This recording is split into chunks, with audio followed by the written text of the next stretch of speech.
రైతుల్ని వరుస కష్టాలు వెంటాడుతున్నాయి. మొదటి విడతపై ట్యాక్స్, రెండో విడతపై వైరస్ ఎఫెక్ట్తో రైతులు అల్లాడిపోతున్నారు. రొయ్యలు చిన్న సైజులో ఉండగానే చనిపోతున్నాయని ఆందోళన చెందుతున్నారు. ఇలా అయితే సాగు కష్టమేనని అంటున్నారు. ఉమ్మడి తూర్పుగోదావరి జిల్లా వ్యాప్తంగా దాదాపు 70,000 ఎకరాల్లో ఆక్వా సాగు జరుగుతోంది.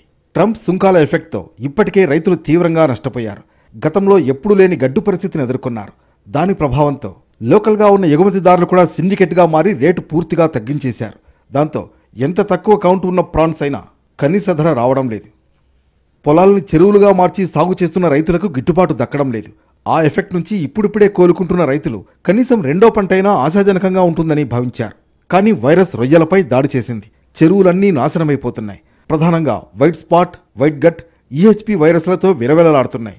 చిన్నగా ఉన్నప్పుడే చనిపోతున్నాయి. పిల్లల్ని చెరువులో వదిలిన 30 నుంచి 60 రోజుల్లోపు వైరస్ సోకుతున్నట్లు రైతులు చెబుతున్నారు. కష్టపడి పండిందంటే కొనేటప్పుడు దాని రేటు తగ్గించేస్తున్నారు. పండేటప్పుడు ఏమో సీడ్లు వేస్తున్నప్పుడు రేట్లు ఇస్తున్నారు. సీడ్ వేసిన తర్వాత దాని రేట్లు ఆక్వా ఎక్స్పోర్ట్ అందరూ కలిపి పంట వచ్చేసరికి రేటు తగ్గించేస్తున్నారు. ఆక్వా పరిస్థితి చాలా దారుణంగా ఉంది. దీన్ని గవర్నమెంట్ ఏదోలాగా ఆదుకోవాలి. ట్రంప్ సుంకాల ఎఫెక్ట్ రైతులను కోలుకోలేని దెబ్బతీసింది.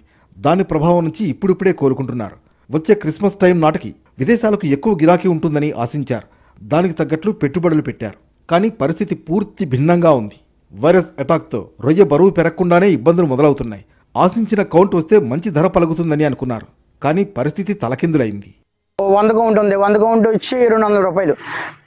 100 కౌంట్ 250 రూపాయలు కానీ ధర పెడితేనే కానీ మాకు గిట్టుబాటు ధర మేత బస్తాకు కానీ కరెంటు బిల్లుకి కానీ ఈ మెయింటెనెన్స్కి కానీ సరిపోదు. కనీసం ప్రభుత్వం చూసి ఒక 250 రూపాయలు మాకు ప్రభుత్వం ధర చేయాలని మేము విజ్ఞప్తి చేస్తున్నాం. వైరస్ ప్రభావం ఒకచోట ఉండదు. ఒక చెరువులో సోకితే అది మిగిలిన చెరువులకు కూడా విస్తరిస్తుంది.